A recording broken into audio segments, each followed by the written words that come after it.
yung nag-drug siya, tapos ng babae, tapos nag-casino. Akala niyo hindi ko alam yon? Tapos sasabihin niyo hindi, sa Diyos kayo? Anong klaseng sa Diyos kayo niyan? Tapos ako yung papasamain niyo ngayon sa mga sa mga kapatid. Well, hindi naman lahat maniniwala dahil lalo na ngayon, bukas na isip ng mga kapatid. Biruin nyo, nananahimik yung tao, tapos i-mass message ninyo sa mga kapatid na i-block ako dahil nagsasalita ako ng laban sa aral, nagsasalita ako ng laban sa mga ngaral. Inuulit ko, mga ipokrito talaga yan. Alam ko lahat ng mga nila, mga baho nila. Mas mabaho sila kaysa sa akin. Literally. Kaya ako pinagmalasakit ko sila, tinuring ko silang mga higit pa sa actually, sabi ko nga, yung ginawa ko sa kanila, hindi ko man lang nagawa kahit isang araw sa mga magulang ko because most of my childhood, ibinigay ko po sa kanila.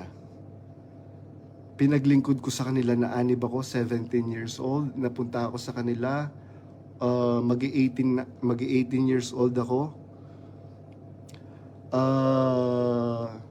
Tapos, maraming mga bagay na maraming mga bagay ang nangyari.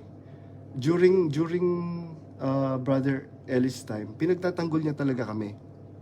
As in, pinagtatanggol niya kami. Pagka meron silang ayaw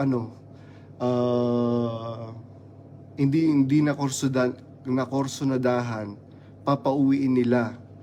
Tapos pagka ayaw pauwiin ni Brad Eli, i-blackmail nila si Brad Eli. Ayaw mong pauwiin yan, o kami na lang uuwi. Syempre masakit kay Brad Eli yun na papipiliin siya. Pero kung may diwa kang kapatid, 'di ba sabi nga, magpapatawad. Sino ngayon ang hindi nagpapatawad? Kaya yung bet sa gilya na yan, wag mo akong tuturuan na hindi ako nagpapatawad.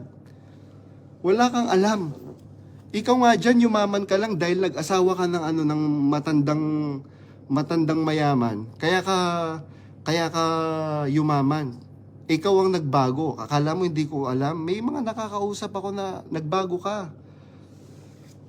Tapos ako sasabihin mo ngayon na dati ka lang nagtitinda ng ng kung ano-ano.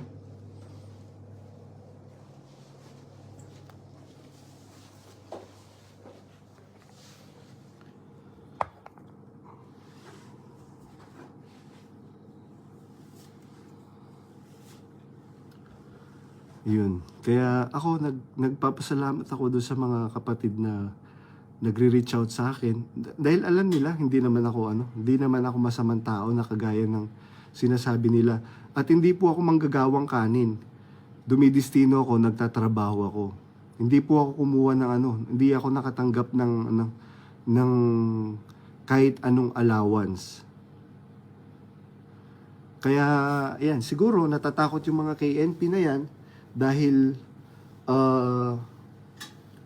somehow may mga alam ako, bahala kayo kung kayo naniniwala pa kayo sa Diyos, hindi kayo magkakaganyan. Ang sabi ni Brad Eli, malinaw sa isip ko, ang sabi ni Brad Eli, matatag naman po ako, awa ng Diyos. Alam ko naman walang graceful dyan sa MCGI. And pasasamain ka nila. Nagpapatunay lang, the more they malign me, pinapatunayan lang talaga nila na nawala na ang Diyos sa MCGI. Dahil hindi naman ako nagsisinungaling. Tanungin ninyo lahat ng mga nakasama nila. Malupit. Tapos ipagtatanggol mo yung magulang mo na malupit. Paano kang magsasamahan ng Diyos pagka ganun? Tapos hindi mo ako kinikilala kita, nirerespeto kita bilang leader, bilang mangangaral ng Diyos, tapos gaganyanin niyo ako. Paano kayo sasamahan ng Diyos?